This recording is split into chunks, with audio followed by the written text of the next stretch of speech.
Hello everyone, कैसे हैं आप सब। आई होप आप सब स्वस्थ होंगे, मस्त होंगे। तो आज जो वीडियो मैं आप सबके सामने लेकर आई हूँ वो छोटी छोटी क्लिप को मैंने जोड़ा है। अपने अंदर हम टाइम का कैसे ध्यान रखें, टाइम मैनेजमेंट को कैसे ध्यान में रखें, या सेल्फ डेवलपमेंट अपना कैसे उसमें सुधार करें, उसमें कैसे इम्प्रूवमेंट करें। और दूसरी बात, बिल्कुल स्ट्रेस फ्री होके आपको काम करना है। तो आज मैं छोटी छोटी सी बातें आप लोगों के साथ शेयर कर रही हूँ। कुछ ट्रिक हैं जो आपके घर को नीट एंड क्लीन रखने में हेल्प करेंगे। चलिए शुरुआत करते हैं आज की वीडियो से। यदि हम सुबह उठकर सबसे पहला काम जैसे कि चाय पीने का होता है, तो हमने चाय पीने के बाद जो हमारे पास 5-10 मिनट बचती हैं, या 5-10 मिनट भी नहीं बचती भाई, सबसे पहला काम होता है सुबह सुबह बच्चों का टाइम होता है, स्कूल भेजना होता है। उसके बाद जो भी टाइम आपके पास बचता है, तो आप सबसे पहले अपने बेड को नीट एंड क्लीन कर दीजिए, ऑर्गेनाइज करके लगा दीजिए अपने बेड को। यदि ये काम कर देते हैं तो इसमें ये फ़ायदा मिलेगा, अचानक से आपके घर में कोई मेहमान भी आ जाए या कोई नेबर भी आ जाए तो आपका बेड बिल्कुल सही से लगा हुआ दिखाई देगा। क्योंकि पूरे घर में यदि बेड सही से लग जाता है तो आधी सफाई होनी शुरू हो जाती है।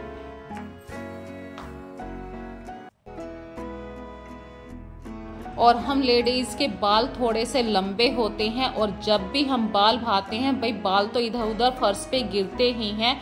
और गर्मियों का टाइम है, पंखे चल रहे हैं, तो यदि आप थोड़ा सा ध्यान रखेंगे, जैसे ही आपने बाल झाड़ लिए हैं तुरंत उन बालों को हाथ से उठाएं, चाहे झाड़ू से उठाएं, कैसे भी करके आपको तुरंत के तुरंत ये काम करना है। नहीं तो पंखे की हवा से बाल इधर उधर ज़्यादा फैल जाएंगे, और जब आप झाड़ू लगाएंगे तो वो बाल बहुत ज़्यादा डिस्टर्ब करते हैं, क्योंकि वो झाड़ू में पूरी तरीके से नहीं आते हैं। और अपने जो आपके कंघे होते हैं उन्हें हफ्ते में एक बार ज़रूर साफ कीजिए। ये छोटे छोटे से पॉइंट होते हैं जिनसे आपका घर बिल्कुल नीट एंड क्लीन भी रहता है, व्यवस्थित भी रहता है। और ये एक कॉमन सी बात है, यदि आपके घर में अचानक से कोई गेस्ट आ जाए और वो बाल भाने के लिए कहे और उसी टाइम आपके कंघे की हालत बहुत गंदी है, तो ये बहुत अनटाइडी सा लगता है। तो ध्यान रखिए, अगली बार आपके घर में कोई भी गेस्ट आए उससे पहले आपके कंघे बिल्कुल साफ होने चाहिए।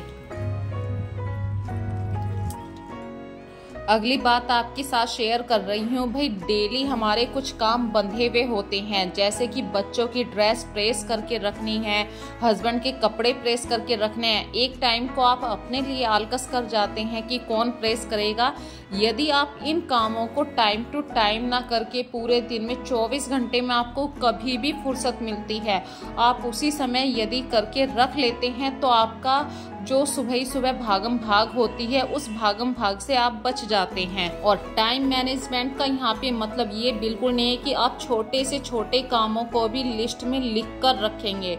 घर परिवार जो होता है, इसमें कभी कभी ऐसा भी हो जाता है कि आपको बिल्कुल फुर्सत नहीं मिलती है, और वो काम आपको एक्यूरेट उसी टाइम करने होते हैं। तो जैसे बच्चों का स्कूल है या हस्बैंड के ऑफिस है, तो आप थोड़ा सा टाइम से पहले हर काम को 5 मिनट पहले करके रख दीजिए, तो किसी को प्रॉब्लम भी नहीं होगी और आप परफेक्ट एक टाइम भी दे पाएंगे अपने परिवार को सी यू या बाय बाय कहने के लिए। अगली छोटी सी बात आपके साथ शेयर कर रही हूँ भाई, बर्तन हम सभी के घर में डेली मंजा करते हैं। तो जब हम बर्तन साफ किया करते हैं तो हमारे बर्तनों की खरोंच लग जाती है टाइल्स के ऊपर, सिंक के आसपास, और बहुत काले काले निशान हो जाते हैं। तो इससे बचने के लिए जैसे कढ़ाई है, कुकर है, तो इसको साफ करने के लिए पहले कोई कपड़ा बिछा लीजिए, उसके ऊपर आप कढ़ाई रखिए। और यहीं पे एक छोटी सी बात बता रही हूँ, लोहे की कढ़ाई आप कितना भी साफ कर लीजिए, हमेशा गंदी हो ही जाती है, रखे रखे भी गंदी हो जाती है। तो होली गई है हम सभी के घरों में, तो कुछ ना कुछ खट्टा पाउडर बच गया है जो रखे रखे बेकार हो जाता है। जैसे मेरे घर में इमली का पेस्ट आया था और वो रखे रखे बेकार हो जाएगा भाई, अब यूज नहीं हो रहा है। तो इमली के पेस्ट से मैंने लोहे की कढ़ाई को साफ किया, तो उसको इमली को लगा के मैंने लोहे की कढ़ाई पर 10 मिनट के लिए छोड़ दिया है। और इस बीच में लोहे के तवे को साफ कर रही हूँ। जो दिवाली के दिए होते हैं, दिवाली के जो बड़े बड़े या छोटे दिए होते हैं, आप उससे लोहे के तवे को आराम से साफ कर सकते हैं। तो लोहे का तवा बिल्कुल साफ हो जाता है, चिकनाई के निशान भी बिल्कुल खत्म हो जाते हैं यदि हम इस ट्रिक को यूज करते हैं। तो करना कुछ नहीं है, लोहे के तवे पे जो सर्फ से आप साबुन से बर्तन साफ करते हैं वो डालिए और दीपक से अच्छे तरीके से रगड़ दीजिए। तो ये देखिए लोहे का तवा बिल्कुल साफ हो गया। हफ्ते में एक बार तो आप इस बर्तनों को चमकाने के लिए चाहे आप विनेगर का यूज कीजिए, पीताम्बरी का यूज कीजिए, या अपने घर में रसोई में इतने सारे मसाले हो जाते हैं जैसे खटाई का ये पेस्ट। तो मैंने इस खटाई के पेस्ट से पूरी लोहे की कढ़ाई अच्छी तरीके से रब करके साफ कर दी। अभी मैं आपको दिखाऊंगी, लोहे की कढ़ाई भी बिल्कुल साफ हो गई, चकाचक। तो अपने घर के बर्तनों को कैसे चकाचक करना है ये आपके हाथ में है, बस थोड़ी सी मेहनत लगा करती है। और लोहे की कढ़ाई को साफ करने के लिए मैंने पहले भी कई ट्रिक आपके साथ बता रखी हैं, जैसे कि वेस्ट दही हो गया, मट्ठा हो गया। इस ट्रिक से भी आप अपनी लोहे की कढ़ाई को बिल्कुल साफ कर सकते हैं। और अक्सर हमारे घरों में काफ़ी सारे बर्तन ऐसे बड़े बड़े होते हैं जो त्योहारों पे निकलते हैं, जैसे स्टील की कढ़ाई भी निकल गई। और स्टील की कढ़ाई में जब भी आप कुछ तेल का बनाते हैं तो निशान जरूर आते हैं। तो कुछ बर्तनों को आप हैंड टू हैंड डेली ही साफ कर दीजिए, तो वो चिकनाई के सरसों किसी भी तेल के मतलब निशान नहीं आएंगे, जैसे तेल के जले हुए से निशान हो जाते हैं। और तवे को साफ करने की ट्रिक मैंने आपके साथ शेयर कर ही दी। अब अगली बात आपके साथ शेयर कर रही हूँ, बर्तनों को चकाचक तो कर लिया। बर्तनों को साफ करने के लिए हम जिस जिस चीज का यूज करते हैं, यदि हम उस चीज को सही से अरेंज करके रखें, 10 मिनट की धूप लगाएं, वैसे भी आजकल गर्मियां हैं तो आराम से सूख जाता है, तो एक बास्केट में आप सही से रखिए। नहीं तो ये काउंटर पे बिखरा हुआ सामान जो क्लीनिंग का होता है बहुत ही गलत लगता है। तो ये छोटी छोटी बातों को जरूर ध्यान दीजिए। और गर्मियाँ चल रही हैं तो ठंडा पानी पीने का सबका मन करता है, अपनी हेल्थ के बारे में भी सोचना है। यदि आप फ्रिज का पानी पीना पसंद नहीं कर रहे हैं, अभी मौसम में ज़्यादा बदलाव नहीं है, तो आप घड़े के ऊपर एक गीले टॉवल को रख दीजिए। इस छोटी सी टेक्निक से आपका घड़े का पानी बिल्कुल ठंडा रहेगा।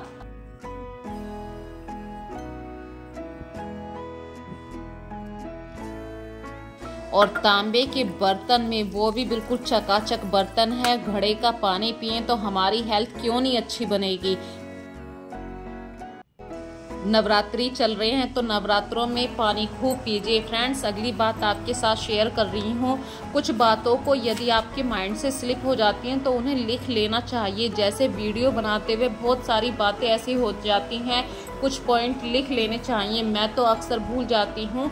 घर के काम तो ऐसे हो गए कि बिना देखे भी हम घर के कामों में बिल्कुल एक्यूरेट वही जगह बता सकते हैं कि वो चीज़ फला जगह वहाँ पर रखिए, लेकिन वीडियो के मामले में अभी हमें टाइम लगता है। जो लोग वीडियो बनाते हैं वो अच्छी तरीके से जानते हैं कि क्या क्या प्रॉब्लम आती हैं। और फ्रेंड्स, कपड़े सूख चुके हैं। आजकल कपड़े सूखने में ज़्यादा टाइम भी नहीं लेते। ड्रायर लगाओ, 10-15 मिनट की धूप लगाओ और कपड़े फटाफट से सूख जाते हैं। तो जैसे ही हम कपड़ों को उतार कर लेकर आते हैं, यदि हम उन्हें तुरंत फोल्ड कर देते हैं तो प्रेस करने का भी हमारा टाइम बच जाता है, वरना 1 घंटा तो इतने सारे कपड़ों को प्रेस कैसे करें। और जो बेडशीट हैं, जैसे ये कॉटन के कपड़े होते हैं, तो इन पे तो कभी भी प्रेस नहीं होती, बस इनको जैसे ही आप उतार कर लेकर आए तुरंत फोल्ड करके रख दीजिए। और कुछ फोल्ड वाली ट्रिक भी मैं बता रही हूँ, जैसे बच्चों की हाफ पैंट होती हैं, अक्सर इनकी तह खुल जाती है जब हम रखते हैं, या बच्चे भी बार बार लेते हैं तो ऊपर से नीचे कोई कपड़ा गिर गया, उसकी तह खुल गई। तो कुछ फोल्डिंग वाली ट्रिक भी मैं यूज़ किया करती हूँ कपड़ों को लगाते हुए। और जो बच्चों की ड्रेस है, अक्सर बच्चों की ड्रेस में हमने देखा होगा सॉक्स गायब हो गया, तो बच्चों की ड्रेस की पैंट और टी शर्ट मैं हमेशा एक साथ रखती हूँ। जैसे ये वाइट कलर की पैंट है और ब्लू कलर की शर्ट है, तो इन दोनों को मैं एक साथ अरेंज करके रखती हूँ।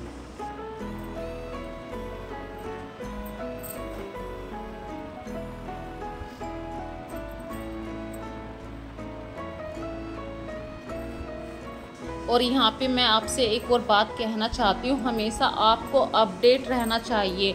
ये नहीं बहाना दीजिए कि हम तो हाउसवाइफ हैं, हमें कुछ नहीं पता, हम कैसे करें।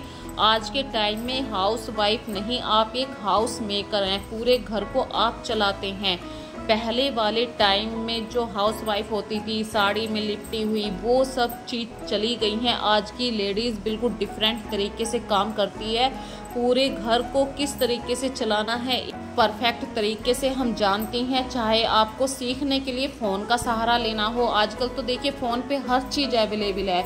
आप थोड़ा सा टाइम न्यूज़पेपर पढ़ सकते हैं, या अपने नेबर में जाके भी हमें पता चलता है कि बाहर की दुनिया कैसी है। तो सिर्फ फ्रेंड्स अपने घर तक सीमित मत रहिए, घर से बाहर की दुनिया बहुत अच्छी है।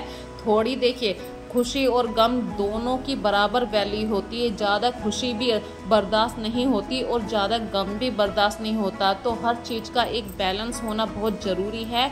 तो आज की जब मैं आप लोगों से बात कर रही हूँ छोटी छोटी सी ट्रिक, तो ये भी एक ट्रिक है। हमेशा अपने आप को अपडेट रखना चाहिए, हर तरीके से हर चीज़ में आगे रहना है। और बात कर रही हूँ जब हम अपने घर में खाना बना रहे हैं, व्रत चल रहे हैं, तो आपको थोड़ा सा नीट एंड क्लीन काउंटर को रखने के लिए एक छोटी सी ट्रिक है। तो जब आप खाना बना रहे हैं, भले ही आपने 2 रोटी सेकी हैं, देखिए बच्चे स्कूल से आ जाते हैं तो बच्चे ज़्यादातर गर्म खाना ही पसंद करते हैं।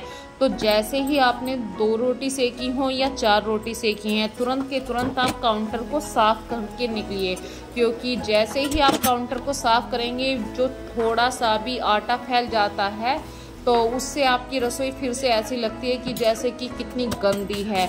तो ये छोटा सा मतलब 5 मिनट भी आपको नहीं लगेंगे, तुरंत के तुरंत रोटी सेकने के बाद उस जगह को बिल्कुल अच्छी तरीके से वाइप कर दीजिए।